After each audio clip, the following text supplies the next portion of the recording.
欢迎来到 Psycho Penny 的频道。最近2周我都在打卧龙参天陨落，不久之前才把所有的任务给打通，进入到了2周目。现在是时候跟各位聊聊这款游戏。这支影片会介绍卧龙的故事背景、游戏玩法，还有我打完以后的一些感想和心得。准备入手或刚开始游戏的观众可以参考一下这支影片。如果你喜欢我的影片，请关注本频道并开启小铃铛，接收最新的消息。卧龙是一款由人玩制作组 Team Ninja 操刀的高难度 ARPG 游戏。游戏讲述秦始皇的长生不老药流传于世，与后来各地的纷乱有着说不清楚的关系。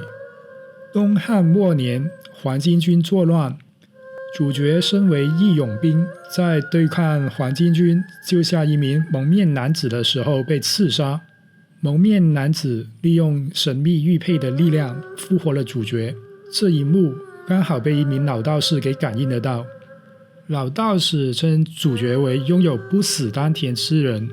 后来蒙面男子被老道士给抓走了，主角被抛入河中，醒来后被黄巾军给包围。就在这个时候，一名骑着白马的将领杀入重围，拯救了主角。这个人就是大名鼎鼎的常山赵子龙。两人随后结伴而行，从此开启了主角在乱世之中名扬天下的道路。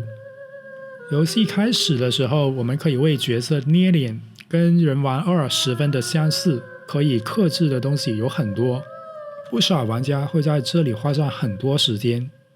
游戏采用关卡式的设计，由于新增了跳跃动作，玩家的探索自由度有一定的提升。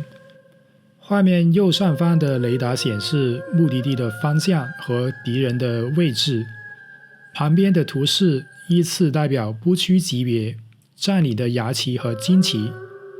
值得注意的是游戏里面的士气系统，敌我双方都有各自的士气级别。主角的士气级别在体力条上方，敌人的在头上，士气级别越高，危险性越大。我们能通过击杀敌人或者占领旗子来提升士气级别。主角被击倒后，士气级别会下降，而击倒主角的敌人则会上升。你可能会想，这不就弱者就会越来越弱，越来越难打吗？制作组也意识到了这一点，在游戏中加入了找棋子的设计，找出牙旗和旌旗可以提升不屈级别，我们可以理解为士气级别的下限。比如说不屈级别为10的时候，我们在重生的时候士气级别就是10，所以找出地图中的所有棋子能大大的降低游戏难度。我们可以看一下这个例子。士气级别提升1级以后，我们给敌人的伤害会上升，而敌人给我们造成的伤害会减少。所以我建议在打 BOSS 之前，尽量把所有的棋子给找全。旌旗只能提升1级的不屈级别，没有其他的功能。牙旗除了能提升3级的不屈级别以外，还有储存点和其他的功能。锻炼是为角色升级，备战是设置神兽和兵装，骑术是学习和配置法术，辎重是买卖道具，行军是选择主副战场，就是主线和支线任务。出征是与其他玩家组队，或者入侵其他玩家。援军是找 NPC 帮忙。祭赠是领取 DLC 物品，或与 NPC 羁绊满级后的装备奖励。升级角色的时候，我们可以为属性加点，每种属性会有对应的能力，大家可以根据打法适当的去加点。我们可以同时装备2把主武器、2把远程武器和2种暗器。武器攻击力有属性的加成，攻击性能是基础攻击力，攻击力是属性加成后的实际伤害，气势威力是对敌人造成的气势伤害，顺手度是攻击速度。武器的攻击加成与3个属性有关，大家在升级角色的时候可以多往那几个属性去加点。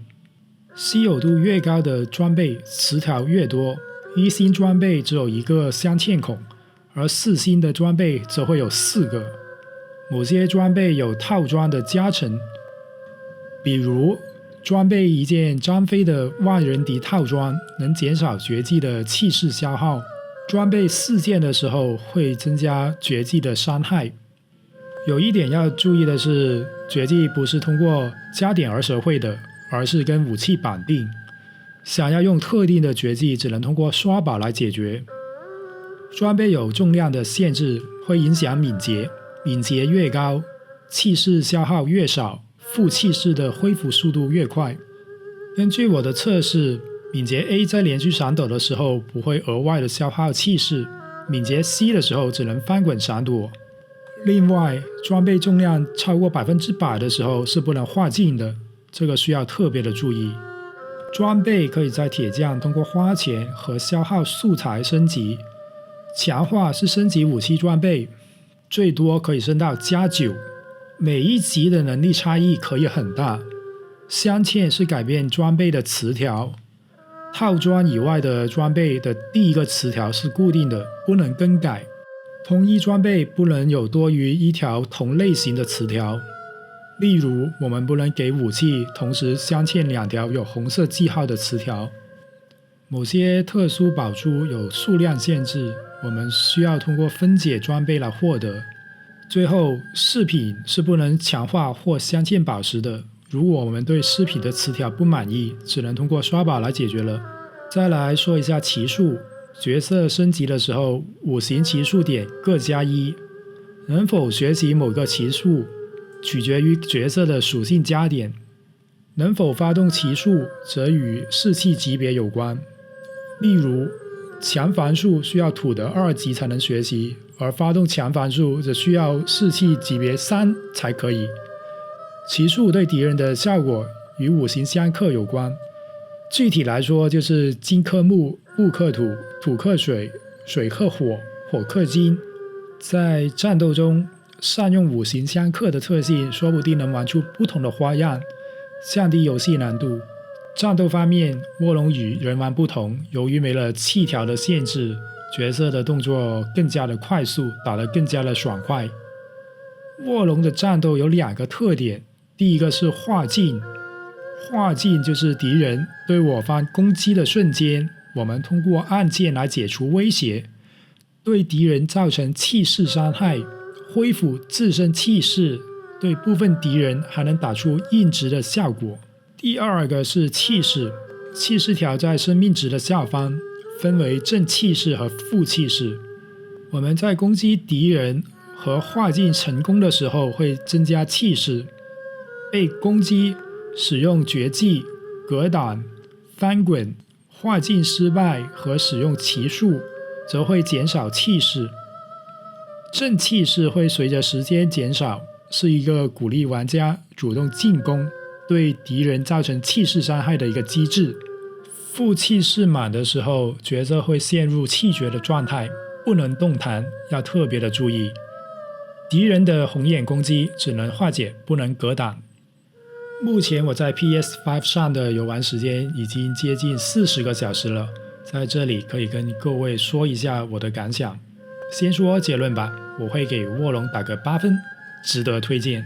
作为一个从人王1过来的玩家，我觉得卧龙在人王的基础上做了减法，系统变得更加的直观简单。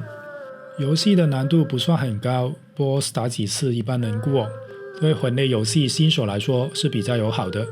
我们在很多关卡中都有 NPC 陪伴，他们虽然不算厉害，但是可以分散敌人的注意，我们可以趁机补刀或者吃药。游戏强调化境的重要性，玩起来很爽，但是由于没了人王的武技系统，我们在卧龙里面不能连招，动作性有所下降。另外一个我不是特别满意的是骑术系统，我觉得这些骑术都过于的单调，不是扔火球就是放冰箭，不够酷炫。有些玩家不喜欢卧龙的故事，我觉得还行，某些情节脑洞比较大，第一次看的时候确实有被惊艳到的。